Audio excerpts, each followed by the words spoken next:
everybody. It is that time of year again where I have finally seen enough movies from one year to feel like I can properly talk about what my favorite movies of the year are. Now, I don't think 2024 was as strong of a year as previous years, but I do think it was a year that had a lot of great variety, and there are a lot of really good movies to recommend. I am finishing out 2024 with 184 movies while I am making this list. Here are my top 10 best movies of 2024. Number 10, Sometimes I Think About Dying. Sometimes I Think About Dying is a movie I really wish I heard more people talk about this past year. A quiet film about the daily struggles of being introverted in a mundane environment. Daisy Ridley turns in one of her best performances as Fran, a daydreaming, reserved office worker trying to find a connection. Director Rachel Lambert finds moments of beauty in the imagination of Fran, adding to a somewhat meditative tone. It's a very chill movie.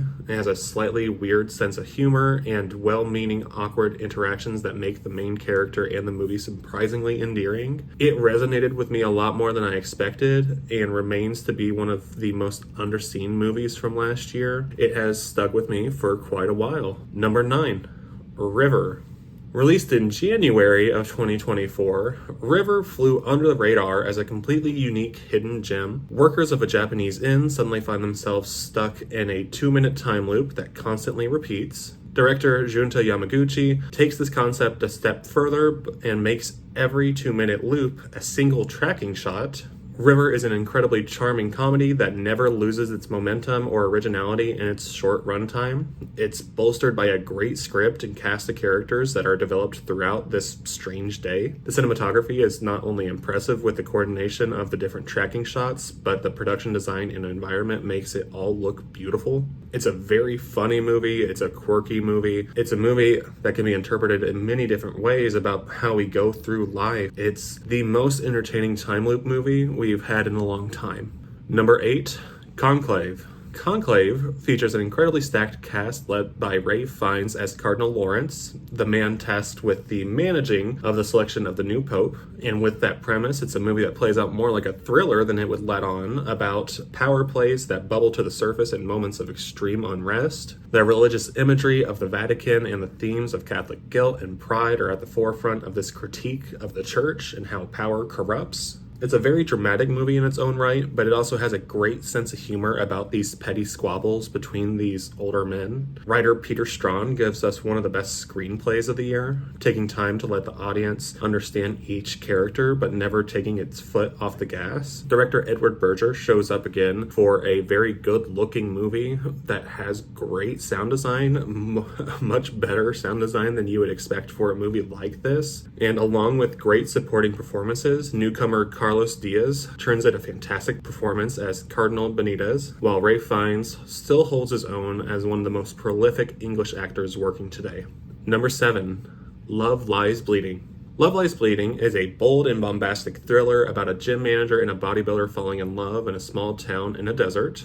Director Rose Glass refines her style to be completely unique to her vision for this story. It's not a movie that everyone will be on board with, but Glass's approach to the surreal and investment in the romance of the story makes this work really well. Kristen Stewart gives one of her best performances, along with an extremely underrated and unappreciated performance from rising star Katie O'Brien. I feel like she's one to look out for, and she does a great job in this role. It's a bleak black comedy that is violent and intimate and full of atmosphere, and you can feel all of it. How we aren't talking more about this movie still baffles me. Number 6, Wicked. The movie I absolutely did not expect to love as much as I did. Wicked completely blew my expectations out of the water. An adaptation of the Broadway play, the film is led by astounding performances from Cynthia Erivo and Ariana Grande. Director John M. Chu embraces the showmanship of the play and expands upon it with lavish costume design and production design, jaw-dropping musical numbers and set pieces. Its playfulness in its edits and ability to have fun makes its moments of seriousness and social commentary work all the better. Building to the best rendition of Defying Gravity and one of the best climaxes of the year, it becomes the very definition of leaving on a high note and leaving the audience wanting more. And its second part is one of my most anticipated movies of 2025. Number 5, Dune Part 2. Director Denis Villeneuve returns to Arrakis for a sequel that improves upon its already great predecessor. Villeneuve's eye for outstanding images is ever present here, with a true understanding of scale and visual effects, along with great cinematography from Greg Fraser. This truly is what the modern blockbuster should look like. It's visually creative, and I especially love the scene shot in infrared. It's an all-time great sequence. Timothée Chalamet returns with a greatly played heel turn as Paul Atreides. A strong supporting cast and dedicated performances, especially from the Harkonnens. The script is able to communicate the more outlandish ideas without losing its audience. It's a space opera about colonialism and the dangers of white saviors. The original intention of the book stays just as relevant today as it was then. This is one of the best modern sequels probably ever. Number 4, I'm Still Here. Based on the true story of the Paiva family, I'm Still Here chronicles the disappearance of Rubens Paiva in 1970s Brazil during the military dictatorship and the ripple effect it had on his family. Led by an emotionally complex and profoundly affecting performance from Fernanda Torres as Eunice Paiva, the movie focuses on the relationships between her and her children. Director Walter Salles is able to find the emotional through line of the situation while never falling into the melodramatic. It's a nuanced, observative movie that respects its source material and brings to light what happens when this kind of tragedy occurs. Beautifully shot and thoughtfully approached, you feel immersed as an audience in this era and as a member of this family. It hits home the concept of needing to know our history so we don't repeat it, and acknowledging how actions that are written off in history affect the people in the proximity of those actions. It's an emotionally draining movie, but it is important to watch. It's one of the most important movies of the year to see. Number 3, Furiosa, a Mad Max saga. 9 long years after Fury Road, George Miller finally returns to the wasteland with his prequel for Furiosa. A young girl stolen from her home and her family struggles to survive under the watch of Dementis. Miller maintains the aesthetics and energy of Fury Road, but pulls back ever so slightly to give us a chronicled epic western instead of an outright action movie. Easily the best story in the franchise so far. Furiosa makes for a very compelling character led by a masterfully held performance from Anya Taylor-Joy. Her little dialogue is made up with Taylor-Joy's skill in body language performance, along with a criminally unrecognized supporting performance from Chris Hemsworth, a deranged warlord with a taste for the dramatic. In a different year, he and this movie would have gotten the recognition they deserved. Stunning visuals and Miller's signature editing style makes for some of my favorite shots in any movie in recent history. While it's not as focused on in this entry, the creativity and practical effort put into the stunt and car work is astoundingly impressive. It re-infused me with those moments of movie magic where I was sitting in my seat just thinking, how the hell did they do that? Number 2, All We Imagine as Light. All We Imagine as Light follows nurse Prabha, played by Connie Khosrudi, and her roommate Anu, played by Divya Prabha, as they try to get through their daily lives in Mumbai, India. When Prabha gets a gift from her estranged husband, her philosophy and current way of living is called into question. This is a quiet, thoughtful slice of life movie, and when they are done right, they resonate very deeply with me, much like last year's Perfect Days. Director Payal Kapadia's approach to this story does remind me of great directors like Wim Wenders and Edward Yang's style. It's not an overly cynical movie about life, but it's also not lying or ignoring human struggles.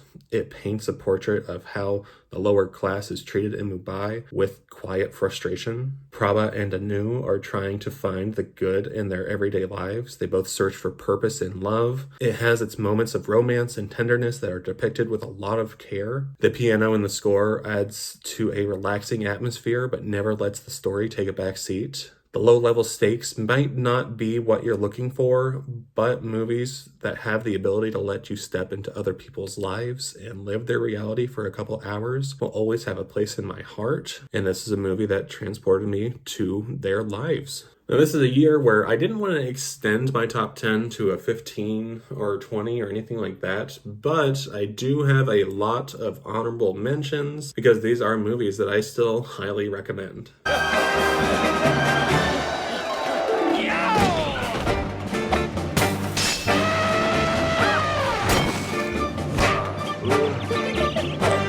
I've been indicted 3 times. I won 36-0. Government 0. Roy Cohn 36. I'm a winner. How do you win? You want to know how to win? I'm going to let you in on a little secret. There's rules. Roy Cohn's 3 rules of winning. Джан, открой дверь, пожалуйста. Надо разговор. Vanya, what the fuck? Ты женился на ней? Да. What the fuck is going on here?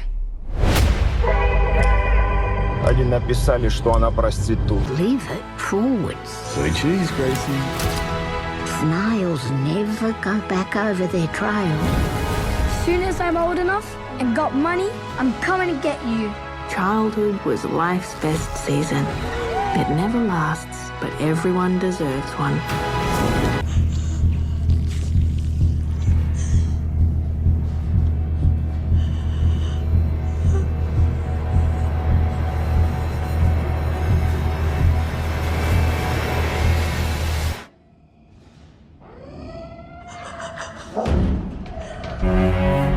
It's been a program that was established to help people get more in touch with their feelings and truly get some rehabilitation. I am Gladiator Goliath. I am Spartacus. I'm Prince Hamlet of Denmark. Standing before me was death. But I'd never been so happy. No, I mean, I just feel like, sorry. Okay. Is anyone else, like, feeling this right now? Feeling what?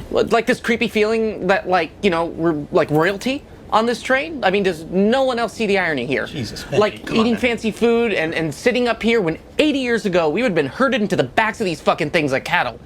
Okay. ตื่นแต่เช้าอ่ะหาหนอนกินได้ก่อน หนอนที่ตื่นเช้าอ่ะโดนนกแดกก่อนหนอนตื่นสายก็เลยรอ หรือมีหลานมาดูแลเนี่ยนะน่าอิจฉามาก ใช่ เอ็ม ฮะ มึงก็หวานพืชหวังผลเหมือนกันใช่ไหม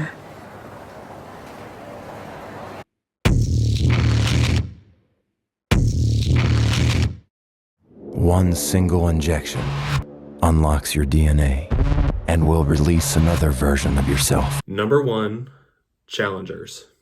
Another one of the biggest surprises of the year for me. This was not a movie I was particularly interested in, but I like Luca Guadagnino, and it was releasing early in IMAX near me, and holy shit, this is a movie that should not work nearly as well as it does. A love triangle taking place over the course of 13 years between 2 best friends, Art and Patrick, competing for Tashi. All 3 exceptional tennis players who meet right before college, and the movie follows them well into their professional careers. Guadagnino opts for an ultra-stylized way of shooting. He leans full tilt into maximalist filmmaking, and it works incredibly well here, utilizing some very creative cinematography that just makes all of these scenes a lot more fun. The movie is energetic and sexy and unapologetically porny without being exploitative. The 3 main characters are some of the most layered from last year, and their 3 lead performances from Zendaya, Mike Faist, and Josh O'Connor are some of my favorites. It's one of those few 3-handed group of performances where I felt like all of them should have shown up at the Oscars. They all have palpable chemistry with each other, and the underhanded drama that comes with this story pulls you in as an audience member, and it pulls you every which way where you don't know who you're supposed to be rooting for because they are all extremely messy, and that opinion shifts throughout the story quite a bit. Challengers also has one of the most iconic scores from recent memory with Trent Reznor and Atticus Ross that accentuates the energy of these scenes with a variation of synth pop, electric, and techno influences. It's a very cleverly written script. It's surprisingly funny and catches you off guard with some heartfelt moments. And one of the main reasons this is my number 1 is that in anyone else's hands, even with the same script, this movie does not work nearly as well as it does. The directing, acting, writing, cinematography, editing, and score all play so well off of each other that it's a damn near perfect movie. All of this builds to a final scene that captures all of the different aspects of the movie and turns it up to an 11, making it one of the most satisfying movie endings I've seen in a very long time. Challengers was my favorite movie throughout the year, and it remains that to the end. Now, what did you guys think of my list? What are your favorite movies of 2024? What do you disagree with me on? What do you think should have been higher or lower? What did I not include at all? Let me know, and I will be back with another video.